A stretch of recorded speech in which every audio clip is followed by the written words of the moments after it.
नमस्कार प्यारे साथियों, आप सभी का बहुत बहुत स्वागत है पीटीज आईएएस एकेडमी के करंट अफेयर और एडिटोरियल एनालिसिस प्रोग्राम में। आज हम आ गए हैं 17 जुलाई के हमारे 28th सेशन में। आज के जो 4 लेख हैं, सबसे पहले हम बात करेंगे सेडिशन लॉ की समाप्ति का समय आ चुका है। दुनिया भर में और भारत में कोविड का खतरा फिर से सिर उठा रहा है, जो थोड़ी बुरी खबर है। भारतीय सार्वजनिक स्वास्थ्य चिकित्सा सुविधाओं को बहुत ज़्यादा अपग्रेडेशन की आवश्यकता है और उत्तर प्रदेश के नए जनसंख्या नियंत्रण कानून पर एक तार्किक विचार विमर्श। हमारी सीरीज सभी sincere UPSC state PSC aspirants के लिए बहुत मूल्यवान है। पूरी सीरीज देखिए, सारे 28 सेशन देखिए, सब रेलेवेंट रहते हैं क्योंकि ये टॉपिक्स तो साल 2 साल एकदम रेलेवेंट है, तो आपके लिए सब कुछ बहुत अच्छा है। डाउनलोड के लिए फाइल नीचे कमेंट में एक लिंक दी है, उस पर आप क्लिक कर लोगे तो पीडीएफ डाउनलोड हो जाएगा। ये है आज का हिंदू और ये ग्रीन मार्क्स आपको बता रहे हैं कि भाई ये 4 हम पढ़ने वाले हैं। शुरू हो जाएं, काम शुरू करें। ये है यूपीएससी के सिलेबस के 4 प्रमुख पेपर। प्यारे दोस्तों, मैंने आपको पहले भी बताया था 16 अगस्त से मैं फुल बैच चालू कर रहा हूं यूपीएससी आईएएस 2022 प्रीलिम और मेंस के लिए। सोमवार मंगलवार को मैं आपकी पूरी जानकारी दे दूंगा और आप एनरोलमेंट कर सकते हैं। इससे बढ़िया सॉल्यूशन आपको अगले साल की तैयारी का नहीं मिलेगा, तो इंतजार करें, बस हम लेकर आ रहे हैं डिटेल्स। तो आज का जो पहला हमारा लेख है वो है ओवर ड्यू रिव्यू, यानी एक समीक्षा जिसको होना बहुत पहले चाहिए था, लेकिन चलिए अभी कर लेते हैं। प्रीलिम, जीएस 2, 3 और ऐसे में ये सब चीज़ें काम आएंगी। सभी आईएएस के एस्पायरेंट्स एक बहुत बेसिक बात समझ लीजिए। आप जब कोई भी एडिटोरियल हमारे साथ यहाँ पढ़ते हैं, उसमें बहुत सारे तथ्य होते हैं जिनके ऊपर एमसीक्यू आ सकते हैं। उनमें दिए हुए बहुत सारे पॉइंट्स आपको डिटेल्ड आंसर लिखने में, सब्जेक्टिव आंसर लिखने में मदद करेंगे। इनसे जुड़े ऐसे टाइप के 1200 शब्द के ऐसे जब आएंगे तो ये चीज़ें वहाँ भी काम आएंगी। तो आप याद रखिएगा, नॉलेज जो है प्रीलिम, मेंस, ऐसे और इंटरव्यू लेवल पर कॉमन रहता है, बस उसको प्रेजेंट करने का तरीका बदल जाता है। क्या आप मेरी बात से सहमत हैं? अगर हैं तो कॉमेंट थ्रेड में बोलिए कि यस सर, ये बात हमको क्लियर हो गई। तो सुप्रीम कोर्ट जो है अचानक से पिछले कुछ सप्ताहों में सेडिशन प्रोविजन तो दिया हुआ है आईपीसी का, भारतीय दंड संहिता का, उसमें जो देशद्रोह के प्रावधान दिए हैं उसको लेकर सरकार से सवाल जवाब कर रहा है कि ये धारा 124 क जो है 124A आईपीसी में स्वतंत्रता के 75 साल बाद अभी तक क्यों जारी है। अब क्या स्वतंत्र भारत के लोग देशद्रोही हो गए हैं? ये तो अंग्रेजों ने इस्तेमाल किया था महात्मा गांधी और लोकमान्य बाल गंगाधर तिलक को जेल में ठूंसने के लिए। तो क्या आपको वाकई आज के भारतीयों के साथ ये सब करना है? हमारे मुख्य न्यायाधीश एन.वी. रमन्ना ने बोला कि किस प्रकार से जो बहुत ही क्रूर अंग्रेज शासन था उसने भारतीयों को इसकी मदद से बहुत ज़्यादा सप्रेस किया और कैसे आज की पुलिस भी वही कर रही है। शायद अब इस सेक्शन का संपूर्ण समीक्षा हो जाएगी 124A की, और वो ठीक भी होगा, ऐसा हिंदू का अखबार कहता है, एडिटर कहता है, क्योंकि पिछले कुछ वर्षों में हम ये देख रहे हैं कि जिस किसी ने भी सरकार की बहुत ज़्यादा तीखी आलोचना पब्लिक स्फीयर में जाके कर दी, एक तो उनके ऊपर सबसे पहले एंटी नेशनल का लेबल चिपका देते हैं और उसके बाद उन पर कानूनी कार्रवाई शुरू कर देते हैं। It is correct that misuse of law can not be the reason for striking it down. बहुत अच्छा बिंदु लिखा है कि ये बात भी उतनी ही सही है कि किसी कानून का दुरुपयोग अगर होता है तो वो उसको रद्द करने का कारण नहीं हो सकता है, लेकिन सेक्शन 128A का ढांचा ही ऐसा है कि उसका दुरुपयोग ही ज्यादा होगा। कई सरकारों ने, केवल वर्तमान सरकार की बात नहीं है, पिछले 30 सालों में कई सरकारों ने इसका बहुत भयंकर दुरुपयोग किया है, और जिस किसी व्यक्ति को पकड़ा जाता है उसके मामले के तथ्य क्या हैं वो तो सब बाद में देखे जाएंगे, पहले उसको पकड़ लो। 3 कारणों से भारत में इसको कई सरकारों ने इस्तेमाल किया। पहली बात है, जो आलोचना कर रहे हैं, विरोध कर रहे हैं, उनको निपटा दो। दूसरा है कि जितनी भी पढ़े लिखे बौद्धिक वर्ग के लोग हैं, जब उनकी तरफ से कुछ तर्क आता है उन पे अपराधी का लेबल चिपका दो। और तीसरा, लोगों को राजनीतिक रूप से दंडित करने के लिए भी इसका इस्तेमाल होता है। कई बार धार्मिक सांप्रदायिक एंगल से भी इसका इस्तेमाल कर लिया जाता है। 1962 में सुप्रीम कोर्ट ने केदारनाथ मामले में बड़ा स्पष्ट कर दिया था और इस पूरे कानून को, सेक्शन 124A को, उसका स्टिंग निकाल दिया था, उसकी ताकत को आधा कर दिया था, उसको रीड डाउन कर दिया था। इट वॉज रेड डाउन, यानी उस कानून की ताकत को बहुत कम कर देना, एटेनुएट कर देना, जिसके अंदर ये टर्म्स थे ब्रिंग इनटू हेट्रेड और कॉन्टेम्प्ट, टू क्रिएट डिसअफेक्शन। उसको लेके सुप्रीम कोर्ट ने कहा था कि ये सब ठीक है, लेकिन ये कोई भी पुलिस तभी इस्तेमाल कर पाएगी जब वाकई में वो व्यक्ति पूरे समाज में अस्थिरता, हिंसा के लिए लोगों को भड़का रहा हो। अगर वैसा नहीं है तो ये असंवैधानिक है कानून, इसका इस्तेमाल मत करना। साथ ही साथ क्या हुआ, पिछले 40 सालों में भारत में सुप्रीम कोर्ट, हाई कोर्ट ने हमारे फंडामेंटल राइट्स की परिभाषा को बहुत विस्तारित कर दिया और उस वजह से ये सेक्शन 124 है अब तो बिल्कुल ही अप्रासंगिक लगता है। एक और चीज़ आपको बता दूं दोस्तों, अपनी तरफ से ऐड कर रहा हूं, भारत में आपको पता है directive principles of state policy हैं, राज्य के नीति निर्देशक सिद्धांत हैं कि नहीं। मेरा कोर्स जो आ रहा है 16 अगस्त से, उसकी शुरुआत ही मैं इंडिया कॉन्स्टिट्यूशन से करूंगा। वो कोर्स आप जरूर नेक्स्ट वीक से ही एनरोल कर लीजिएगा, आपको बहुत बहुत फायदा होगा उस कोर्स को करके। हम उसमें कॉन्स्टिट्यूशन का जो पूरा मॉड्यूल बनाएंगे, आपको पढ़ाएंगे, आपको बहुत मज़ा आएगा। यहाँ बता देता हूँ उसका एक हिस्सा। जब हमारा डीपीएसपी बना था तो उसमें राज्य के लिए कुछ दिशा निर्देश दिए थे। हम 1950s में तो देश के पास इतना पैसा था नहीं कि वो सब हम कर पाते, लेकिन फिर जुडिशरी ने, सुप्रीम कोर्ट ने, हाई कोर्ट्स ने 1980s, 90s और 2000s में बहुत सारे डीपीएसपीज को मूर्त स्वरूप दे दिया अपने जजमेंट से। तो ये एक बहुत बड़ा जुडिशल इंप्रूवमेंट भारत में समय के साथ हुआ है। आ गया समझ में? तो उससे फंडामेंटल राइट ब्रॉड होते चले गए। अब होता क्या है, 124A में देशद्रोह की जो परिभाषा है वो इतनी व्यापक है कि किसी को भी देशद्रोही बना सकते हो, डिपेंड करता है कि सरकार किसकी और विरोधी कौन है। तो फ्री स्पीच पे इसका चिलिंग इफेक्ट आ जाता है, आदमी डरेगा कुछ भी बोलने से कि अरे रहने दो यार भैया, जेल नहीं जाना है। ये बात खुद सरकार पार्लियामेंट में 2016 में बोल चुकी है। जो विधि आयोग है 2018 में ये बोला था कि राष्ट्र प्रेम का ये मतलब नहीं होता है कि एक ही गाने की पुस्तिका है और सभी लोग उसी में से गाने निकाल निकाल के गा रहे हैं। लोगों के पास गानों की अलग अलग पुस्तिकाएं भी हो सकती हैं। तो अब समय आ गया है कि हम इस कानून को समाप्त करें और ये ना करें सुप्रीम कोर्ट की मैं 10 दिशा निर्देश और दे रहा हूं, क्योंकि सुप्रीम कोर्ट ने देख लिया है कि पिछले 5 सालों से सेक्शन 66 से धड़ल्ले से भारत में लगाया जा रहा है लोगों पे, जबकि सुप्रीम कोर्ट 5 साल पहले उस सेक्शन को ही अमान्य कर चुका है। तो दिशा निर्देश दे के अब कुछ होगा नहीं, अब कानून को खत्म करो। आ गया समझ में दोस्तों? तो इसकी समरी कमेंट थ्रेड में निकालो। पूरा हिंदी मैंने आपको दे दिया है हिंदी माध्यम के छात्रों के लिए। अब हम पढ़ा भी हिंदी में रहे हैं, इंग्लिश में तो पढ़ाते ही हैं, और साथ ही साथ कंटेंट भी दे दिया है। तो आपको अच्छा लग रहा हो तो एक बार कंफर्म करो, लाइक और शेयर करो, चैनल के साथ जुड़ो। तो इस सेशन की समरी हमारे पहले एडिट की, the potential for misuse and the history of abuse makes a fit case for the total scrapping of section 124A of the IPC now to protect free speech right in India. मजा आया आपको? आज का दूसरा edit आपके सामने है, rising again. बहुत खतरनाक खबर है और बड़ी दुखदाई खबर है, मतलब इतना परेशान करके रख दिया कोविड ने सारी दुनिया को। देखिए, मास्क लगाना किसी को अच्छा तो लगता नहीं है, बड़ा अननेचुरल है, 2-2 मास्क लगाने पड़ते हैं, मज़ा नहीं आता है। आप सोशल लाइफ खत्म हो गई लोगों की, सब हो गया, तो कहीं ना कहीं कोविड को हम सबको मिलकर जल्दी से क्रश तो करना ही पड़ेगा। Covid cases and deaths rising everywhere once more. अब ये जुलाई जून में जो कुछ अभी हुआ है, ये आने वाले समय की बहुत बड़ी दस्तक है। ग्लोबली क्या हुआ दोस्तों कि अप्रैल 28 को जहां 9 लाख केसेस थे, उसके बाद वो घटते घटते 21 जून को 3 लाख हो गए और अब 15 जुलाई को 5,30,000 हो गए। तो अब पूरी दुनिया में जनवरी 2020 से लगभग 19 करोड़ केस रिपोर्ट हो चुके हैं। और अब जो पूरी दुनिया में भयंकर स्पीड पकड़ लिया वो डेल्टा वेरिएंट की वजह से है, जो बहुत ज़्यादा संक्रामक है। 111 देशों में डेल्टा पहुंच गया। आधुनिक जीवन में मुझे याद है दोस्तों, पिछले 30 सालों में आप और हम सब कितने खुशी से सीना ठोक के कहते थे the world is a global village now.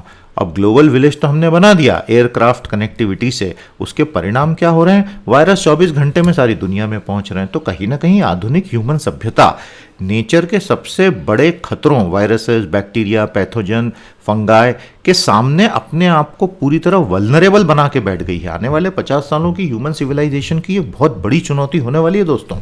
सबसे अधिक खतरा Zimbabwe, Indonesia, America, Bangladesh, UK में है, बहुत तेजी से बढ़ गए। जो पहले अच्छे कर रहे थे अब उनकी टांगें टूट गई। इंडोनेशिया में हालत इतनी भयंकर, भारत से ज़्यादा केसेस निकल आए हैं वहाँ पे। अब इंडोनेशिया भारत से कितना छोटा देश है आप सोचिए। इंडोनेशिया एशिया का कोविड एपिसेंटर बन गया, पहले भारत था। WHO ने चेतावनी दे दी है, भैया सावधान हो जाओ, क्योंकि अफ्रीका और दक्षिण पूर्व एशिया में हालत एकदम बिगड़ गए हैं। हम अमेरिका, यूरोप से ये सबक ले सकते हैं कि जब जब टीके बढ़े थे तब तक कोविड एकदम से गिरा था। तो तरीका एक ही है, लोगों को फटाफट टीके लगाओ। लेकिन समस्या वही है कि उतनी मात्रा में टीकों की सप्लाई नहीं हो रही है। अमेरिका में जिन राज्यों में वैक्सीनेशन नहीं हुआ है, मौतें वहीं ज़्यादा हो रही हैं। और अनवैक्सीनेटेड लोगों में आज 55% अमेरिकियों को 1 डोज लग गया, 48 को दोनों डोज लग गए। अब समय आ गया है कि दुनिया के जितने भी देश जो टॉप 5-6 अमीर देश नहीं हैं, वो सब एक साथ आ जाएं और आने के बाद ग्लोबल वैक्सीन इक्विटी की बात करें। ये टर्म मुझे कमेंट थ्रेड में समझाइएगा, वैश्विक टीकाकरण समता। बट सैडली अमीर देश जो है ना उनको सिर्फ खुद की पड़ी हुई है बूस्टर डोज। अरे भाई वो बूस्टर डोज तुम गरीब को दे दो, उसको एक डोज तो लगने दो, बूस्ट तो बाद में कर लेना खुद को। लेकिन अगर ऐसा नहीं हुआ तो अल्टीमेटली अमेरिका इजराइल भी तो रोएंगे ना, क्योंकि नए वेरिएंट गरीबों में बनेंगे तो अमीरों को ही खाएंगे जाके। Many Indian states are facing vaccine shortages now, और भारत में वैक्सीनेशन की दर फिर से कम हो गई। अब तो ऑफिशियली ये मान लिया गया है कि फरवरी मार्च के पहले वैक्सीनेशन पूरा हो ही नहीं सकता, तो 15 दिन में 31 दिसंबर का टारगेट 2 महीने आगे खिसक गया है। उसको और आगे ना खिसकने दें, और आप और हम सब अपना अपना कोविड बिहेवियर, भैया ये वादा करो आप मुझसे कमेंट थ्रेड में कि I will always maintain Covid appropriate behaviour. देखिए सरकार कहां तक करेगी, अल्टीमेटली आपको और मेरे को ही करना है, ये बात तो आप जानते ही हैं। भीड़ में निकलो तो भैया 2 मास्क लगा के निकलो, वैसे तो भीड़ में निकलो ही मत। घरों में एसी कमरे अवॉइड करो, ऑफिसेस में एसी कमरे अवॉइड करो, वेंटिलेटेड कमरों में ही बैठो तेज पंखा लगा के। हमेशा दिन में 8 बार साबुन से हाथ धो, मास्क को रात का धो, अगले दिन मास्क को बदलो, फिर 2 दिन बाद उसी मास्क को पहन सकते हो। सैनिटाइजर साथ लेके चलो और क्लोज कॉन्टैक्ट अवॉइड करो। ये सब करोगे तो खुद भी सुरक्षित तो दूसरे भी सुरक्षित। तो मेरे ख्याल से इतना तो सबको करना चाहिए।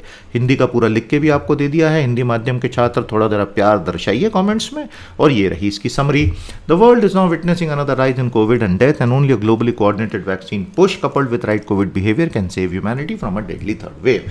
तो दोस्तों आपको क्या लगता है, क्या तीसरी लहर भारत में आ चुकी है? बताइएगा आपकी क्या राय है। आज का जो तीसरा लेख है ये आपकी आंखें खोल देने के लिए काफ़ी है, और यूपीएससी परीक्षा के लिए तो ये गोल्ड है, बिल्कुल 2, 3, 4 सभी में काम आएगा। इतनी अच्छी बातें इसमें लिखी हैं, इतनी पॉजिटिव स्पिरिट से, आपको बहुत मज़ा आएगा। हिंदी में भी इसका पूरा मैं आपको रिटर्न कंटेंट दूंगा, बहुत समय लगता है बनाने में, आप इसका लाभ लें। और उसके बाद इसकी समरी भी आपको देंगे। बड़े डायनामिक लोग दिख रहे हैं चित्र में आपको। तो प्यारे दोस्तों, India must learn health lessons well and apply.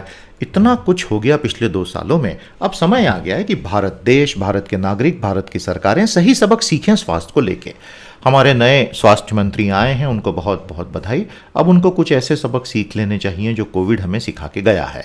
किसी भी आबादी के लिए एक बहुत अच्छी तरह से कार्यरत सार्वजनिक स्वास्थ्य प्रणाली जो होती है वो जीवन और मृत्यु का कारण तो बनी जाती है। वो तो देख ही रहे हैं हम भारत में, महाराष्ट्र केरल को आप ले लो, इन्हीं दोनों में केसेस ज़्यादा रहे।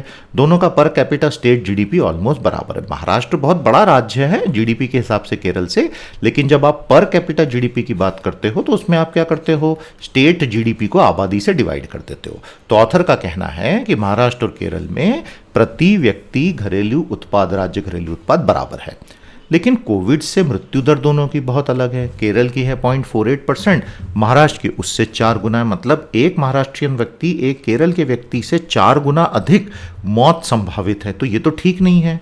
इसका एक बहुत बड़ा कारण है कि दोनों राज्यों की सरकारी स्वास्थ्य प्रणाली में जमीन आसमान का अंतर है। तो ऐसा क्यों? क्योंकि केरल में जो प्रति व्यक्ति डॉक्टरों की संख्या और हॉस्पिटल बेड्स की संख्या है वो महाराष्ट्र से बहुत ज़्यादा है, और महाराष्ट्र का प्राइवेट हेल्थ केयर सेक्टर बहुत भयंकर बूमिंग है, लेकिन पब्लिक हेल्थ केयर सेक्टर बहुत कमज़ोर है। इसी वजह से जब एक सार्वजनिक स्वास्थ्य की समस्या आती है तो जिन राज्यों में पब्लिक हेल्थ केयर अच्छा होगा वो सबसे पहले बेहतर परिणाम देंगे। इस उदाहरण से ये साफ हो गया। और उसमें outreach, testing, early case detection, rational, private sector को वो इंटरेस्ट कभी रहेगा ही नहीं। तो इसमें 3 सबक हैं, पहला, दूसरा, तीसरा। बहुत अच्छे पॉइंट्स है दोस्तों, एग्जाम में तो ऐसे कैसे ऐसे में यूज़ कर लेना भैया। देखो ऐसा है, जो कुछ देश में हो रहा है, जो कुछ हमारे समाज में हो रहा है, दुनिया में हो रहा है, वो तो हो ही रहा है। हमें तो फिलहाल एग्जाम पे फोकस करना है ना, क्योंकि एग्जाम पास हो गई, अधिकारी बन गए तो फिर अच्छा काम भी कर लेंगे। अगर पास ही नहीं कर पाए तो फिर क्या करेंगे? इसलिए अपना फोकस परीक्षा पे रखो, चीज़ों को सीखने पे रखो, अच्छी आंसर राइटिंग में रखो। 16 अगस्त से जो मैं कोर्स ला रहा हूं दोस्तों, फुल कोर्स रहेगा, बहुत ही रीजनेबली प्राइस भी रखूंगा, और उसमें आपको आंसर राइटिंग और ऐसे राइटिंग का पहले दिन से पूरा सपोर्ट मिलेगा। तो आपको बहुत बहुत मज़ा आने वाला है। बस मैं अभी आपको मंडे को एनरोलमेंट लिंक भी दे दूंगा दोस्तों। एनीवे, तो पहला सबक क्या था? देखिए, कोविड-19 का पहला सबक बिल्कुल क्लियर है। यदि आपने सार्वजनिक स्वास्थ्य की अनदेखी की तो बहुत बड़े स्तर पर लॉस ऑफ लाइफ होगा, यदि मौतें होंगी। तो वो बोलते हैं कि 20,000 करोड़ का सेंट्रल विस्टा बन रहा है, बड़ी अच्छी बात है। 20,000 करोड़ में भारत के 25,000 सरकारी अस्पतालों में से 2/3 में, मतलब लगभग 18,500 में ऑक्सीजन के प्लांट लग सकते थे, लाखों जीवन बच सकते थे। और नेशनल हेल्थ मिशन 2018 से बिल्कुल अपंग हो गया है, उसको पैसा ही नहीं मिल रहा है, जिस वजह से करोड़ों बच्चों के नॉर्मल दूसरी बीमारियों के टीके बुरी तरह सफ़र कर रहे हैं। और अब कोविड का टीकाकरण भी सफ़र कर गया। नेशनल अर्बन हेल्थ मिशन, उसको इस साल केवल 1,000 करोड़ दिए गए हैं, मतलब हर शहरी व्यक्ति पर सरकार ने 2 रुपया दिया है प्रति व्यक्ति। तो भारत को कुल मिलाकर इस साल का हेल्थ बजट डबल करना होगा, 80,000 नहीं 1,60,000 करोड़। दूसरा सबक यह है कि हमें जो नए नए कानून आ रहे हैं जिसमें प्राइवेट हेल्थ केयर प्रोवाइडर्स को और आगे बढ़ाने की बात नीति आयोग वगैरह ने की है, तो हमको थोड़ा ये समझना पड़ेगा कि कोविड में जिस तरह से बिल बने, यानी जो पेमेंट के बिल्स बनते हैं कोविड के अस्पतालों में, 1 लाख, 2 लाख, 3 लाख, 5 लाख, 10 लाख, 15 लाख के बिल तो ऐसे बन रहे थे कि मीडियम क्लास के परिवार खत्म हो गए, मिडिल क्लास के। और ये हमने देखा कई प्राइवेट अस्पतालों ने बेवजह रेमडेसिविर का पैनिक फैला दिया, उसको हम अवॉइड कर सकते थे। स्टेरॉइड्स बेवजह यूज़ किए कोविड वालों पर, खासतौर पे डायबिटिक लोगों पर, तो उसका अंजाम हुआ म्यूकोरमाइकोसिस में। सेंट्रल गवर्नमेंट ने अभी तक 2010 की clinical establishment registration regulation act के मापदंड स्थापित नहीं किए। 11 साल बीत गए। अगर वो हो जाते तो भारत के हर प्राइवेट अस्पताल पे लगाम लग पाती। कोविड की विफलताओं से अब तो समझ लो कि प्राइवेट सेक्टर पे लगाम लगाना बहुत जरूरी, नहीं तो कब समझोगे। तीसरा और खतरनाक लर्निंग यह है कि भारत में हेल्थ सेक्टर का अब ज्यादा प्राइवेटाइजेशन नहीं, ज्यादा नेशनलाइजेशन होना जरूरी है। लेकिन नीति आयोग के धुरंधर बोलते हैं, क्या बात कर रहे हो। नीति आयोग के राजीव कुमार, अमिताभ कांत बोलते हैं सरकारी अस्पताल भी निजी हाथों में दे देने चाहिए। और उन्होंने अभी एक रिपोर्ट जारी की है, investment opportunities in India's health care. जब लोग कोविड से तड़प तड़प के मर रहे थे, तब नीति एक रिपोर्ट लाता है कि देखो प्राइवेट सेक्टर में कितना स्कोप है पैसा बनाने का, आ जाओ निवेश करो। अब आप देखिए संवेदनहीनता की पराकाष्ठा चल रही है भारत में। नीति की report private health care regulation के बारे में एक शब्द नहीं कहती, लेकिन दुनिया भर के लोगों को मोटिवेट कर रही है कि आओ आओ आओ भारत में प्राइवेट हॉस्पिटल खोलो। नीति को तो बल्कि सरकार को ये बताना चाहिए कि कितने अच्छे तरीके से हम फ्री हेल्थ केयर गरीबों के लिए बनाए, लेकिन फिलहाल उसका फोकस प्राइवेट अमीरों के लिए पे आ गया है। और उससे भी घातक एक सजेशन नीति का आया है कि सरकारी अस्पताल निजी हाथों में सौंप दो और वायबिलिटी गैप फंडिंग से चलाओ, मतलब सब तरफ फ्री हेल्थ केयर बंद कर दो। फाइनली भारत की जनता का स्वास्थ्य में, पब्लिक स्वास्थ्य में अगर भरोसा नहीं जागा तो अगला पैंडेमिक भगवान न करे कभी भी आया तो बहुत मुश्किल होने वाली है। और कोविड की बैटल को भी अगर अब आपको फाइनल फुल स्टॉप लगाना है, आज ही हमने देखा कि कैसे कोविड का राइज हो रहा है, मतलब पब्लिक हेल्थ केयर तो फिर से फोकस में आने वाला है, तो आपको इसी दिशा में सोचना पड़ेगा। समझ में आया आपको? 3 सबक की समरी ऑथर ने एंड में फिर से दे दी। पहला सबक है भारत के सार्वजनिक स्वास्थ्य को मजबूत करो, निजी अस्पतालों पे लगाम लगाओ और यहां से आगे और निजीकरण को प्रोत्साहित मत करो। सरकारी अधिक कुशलता वाले अस्पताल जहां गरीब आदमी पूरे कॉन्फिडेंस से वॉक इन करके इलाज करवा पाए, ऐसे इलाज की व्यवस्था करें। अदरवाइज भारत का डेमोग्राफिक डिविडेंड और बाकी की सारी चीजें जो हैं उसको तो आप समाप्ति समझ लो। आ गया समझ में दोस्तों? तो समरी ये है that India has to urgently strengthen public health, offer free services and strictly regulate profiteering private hospital while junking the NITI proposal that treat health as business.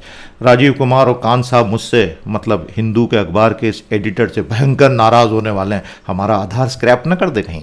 ये आज के 4 प्लेलिस्ट, अच्छे से देखते चलिएगा। कितने लोगों ने अभी तक के सारे सेशन देखे हैं? आपका प्यार बना रहे दोस्तों, काम करने में मज़ा आता है। हमारा जो कोर्स आ रहा है 16 तारीख से, उसमें ये सर्विसेज अंदर इंक्लूडेड रहेंगी। तो आप देख रहे हैं काफ़ी रिच कोर्स होगा। लेकिन अगर आप वो कोर्स नहीं ज्वाइन कर पाएँ किसी कारण से, तो इन्हें आप ज्वाइन कर सकते हैं। नीचे वीडियो के ज्वाइन बटन दिया है। आज का चौथा एडिट फिर से उत्तर प्रदेश की पॉपुलेशन पॉलिसी पर है। मैंने इसलिए लिया है क्योंकि इसमें कुछ नई चीज़ें आई हैं। UP population control bill is wrongly structured. हम पहले इस पर एक विस्तारित एडिटोरियल ले चुके हैं, लेकिन आज फिर से एक एडिट लेंगे ताकि आपको कुछ नए एंगल मिल जाएं। तो दोनों ऑथर्स ने काफ़ी सारी नई बातें बताई हैं। शुरू कर दें। बहुत सारे public health professionals of India and social development professionals of India were shocked जब उत्तर प्रदेश का मसौदा विधेयक सामने आया तो लोगों के होश उड़ गए, क्योंकि 2 बच्चों का कानून इंसेंटिव, डिसइंसेंटिव, पेनल्टी, कोर्जन के साथ लाया जा रहा है, जबकि सारी दुनिया में पिछले 30 सालों में यह स्वीकार कर लिया गया है स्वयं भारत सरकार द्वारा कि ऐसे तरीकों से फर्टिलिटी कम नहीं होती। और एक बहुत अच्छी बात लिखी है, development is the best contraception. विकास के कार्यों को अंजाम देना सबसे बड़ा गर्भ निरोधक होता है। और ये इंसेंटिव, डिसइंसेंटिव, पेनल्टी पूरी दुनिया में फेल हो चुकी है। तो हम 2021 के भारत में लाना चाहते हैं। 1994 की वो जो यूएन कॉन्फ्रेंस हमने कल भी बात की थी, programme of action of international conference on population and development, ने मान लिया था कि जोर जबरदस्ती करना, इंसेंटिव देना, लोगों के अधिकारों को कट करना, उससे पॉपुलेशन स्टेबलाइज नहीं होती। भारत ने साइन किया उस पर। तो इन्फॉर्म फ्री चॉइस एकमात्र तरीका है कि कोई महिला खुद तय करे उसे कितने बच्चे पैदा करना है, आप जबरदस्ती नहीं कर सकते। भारत की राष्ट्रीय जनसंख्या नीति 2000 ने भी यही कहा था कि हम कोई लक्ष्य सेट नहीं करेंगे, शिक्षा बेहतर देंगे, बहुत अच्छी स्वास्थ्य सुविधाएं देंगे जिसमें गर्भ निरोधक सेवाओं का भी इस्तेमाल होगा, मैटरनल और चाइल्ड हेल्थ हमारा फोकस होगा। और आज के उत्तर प्रदेश के लिए और पूरे देश के लिए यही विचार प्रासंगिक हैं। तो रास्ता बदलिए मत। फैक्ट यह है कि भारत की आबादी बिना किसी जोर जबरदस्ती के, सिर्फ इमरजेंसी के दौरान कुछ महीनों का एक संजय गांधी का बड़ा काला पीरियड था, उसको छोड़ दें तो कभी किसी पे जबरदस्ती नहीं की। और भारत का फर्टिलिटी रेट ऑलरेडी 2.1 और उसके नीचे जा चुका है। उत्तर प्रदेश का 3.8 से घट के 10 साल में 2.7 अपने आप आया है। कोई ज़बरदस्ती तो किसी ने की नहीं। और जहाँ तक इन्फेंट मोर्टेलिटी रेट, शिशु मृत्यु दर, मैटरनल मोर्टेलिटी रेट, मातृत्व मृत्यु दर और माल न्यूट्रिशन यानी कि कुपोषण है, वो भी बहुत सुधरा है पहले से। भारत के बहुत सारे राज्य रिप्लेसमेंट पर ऑलरेडी आ चुके हैं। आरएफआर, रिप्लेसमेंट फर्टिलिटी रेट, जहाँ जन्म की तरफ से आबादी बढ़ना बंद हो चुकी है। पश्चिम बंगाल, ओडिशा, केरल, गुजरात, हिमाचल, कर्नाटक, महाराष्ट्र, तमिल, सारे बड़े राज्य जो हैं 2.1 और उसके नीचे जा चुके हैं। वेस्ट बंगाल 1.5 पे है। Can you believe it? Child mortality rate जो है प्यारे दोस्तों, शिशु मृत्यु दर, उत्तर प्रदेश में है 78, केरल में है 7। 10 सालों तक की शिक्षा प्राप्त की हुई महिलाएं उत्तर प्रदेश में है केवल 33%, केरल में है 72। इस पे ध्यान दीजिए। अगर इसको सुधारा तो फर्टिलिटी अपने आप कम होगी। कोअर्सिव पॉलिसीज में भयंकर खतरा है कि भारत, जहां खुल्लम खुल्ला बच्चियों की भ्रूण में हत्या कर दी जाती है, आप ऐसा कानून लाएंगे तो बच्चियों की यानी कि शिशु भ्रूण हत्या, फीमेल इन्फेंटिसाइड एंड फीटिसाइड, बहुत तेजी से बढ़ेगी। क्योंकि लड़का चाहिए सबको। चाइना ने यह सबक सीख लिया और अब उसने अपनी सारी नीतियां ही स्क्रैप कर दी और बोल रहे हैं बच्चे पैदा करो 3, 4, 5। और चाइना के यंग कपल सरकार को बोल रहे हैं हमको बच्चे पैदा ही नहीं करने हैं एक से ज्यादा, क्योंकि पालना पोसना इतना महंगा हो गया है।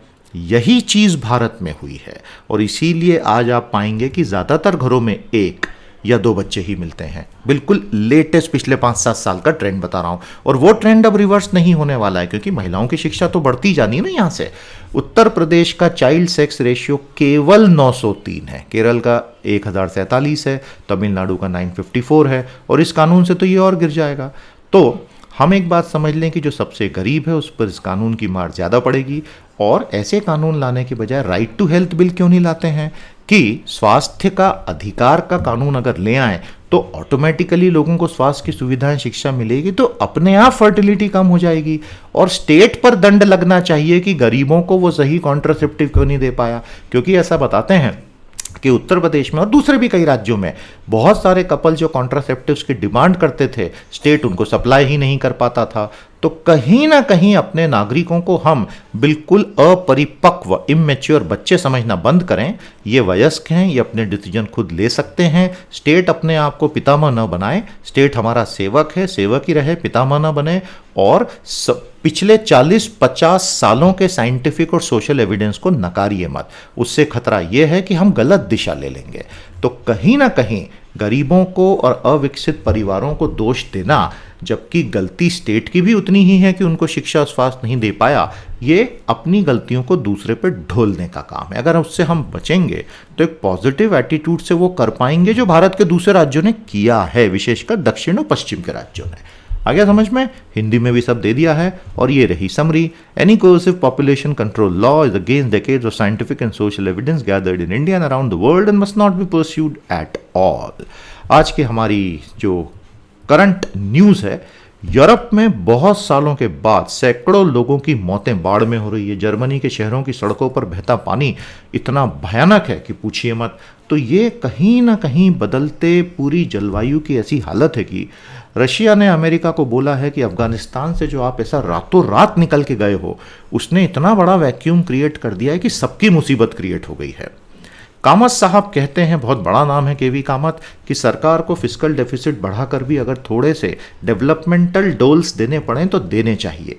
प्यारे दोस्तों, डिफेंस मिनिस्टर राजनाथ सिंह ने पिछले 2 डिफेंस मिनिस्टर साहब को साथ बिठाकर चाइना की स्थिति से अवगत कराया है। तो कहीं ना कहीं चैलेंज तो लगातार बनी है, चाइना पीछे हट ही नहीं रहा है, डिसंगेज हो ही नहीं रहा है। वो तो ऐसी अकड़ में चल रहा है चाइना की, बिल्कुल तुम मेरा क्या कर लोगे। अब हो क्या रहा है कि हमारा उसके साथ व्यापार दिन दूनी रात चौगुनी तरक्की से बढ़ रहा है। तो वो सब बातें कहाँ गई 2020 में, जो सब बोलते थे बंद कर दो, अपने वॉलेट का इस्तेमाल करके चाइना को कुचल दो। अब तो पहले से डबल हो गया व्यापार। तो कहीं ना कहीं हमारी सोच में, हमारी अप्रोच में कंसिस्टेंसी क्यों नहीं आ रही है। ये सारी चीज़ें जो हैं हमारी नेशनल स्ट्रेटेजिक पॉलिसी को बुरी तरह प्रभावित कर रही हैं। दुनिया भर में ब्रेक थ्रू इन्फेक्शंस डेल्टा से हो रहे हैं और ये बहुत बुरी खबर है। चाइना ने अपनी स्थानीय कार्बन ट्रेडिंग स्कीम चालू कर दी है। ये केवल विद इन चाइना की कंपनीज के लिए है, जो बड़ी बात है। उधर यूरोप भी अपना फिट फॉर 55 करके एक बहुत बड़ा कार्बन का प्लान लेकर आया है। आप में से जिस किसी को भी अंग्रेजी में ज़रा भी दिक्कत है, बिंदास इस कोर्स को ज्वाइन करो और अपने आप में होता ट्रांसफॉर्मेशन देखो, आपको बहुत अच्छा लगेगा। दोस्तों, आज के लिए इतना ही। अब हम कल आपसे भेंट करेंगे सेशन नंबर 29 में। मेरी तरफ से इतना ही। नमस्ते, जय हिंद।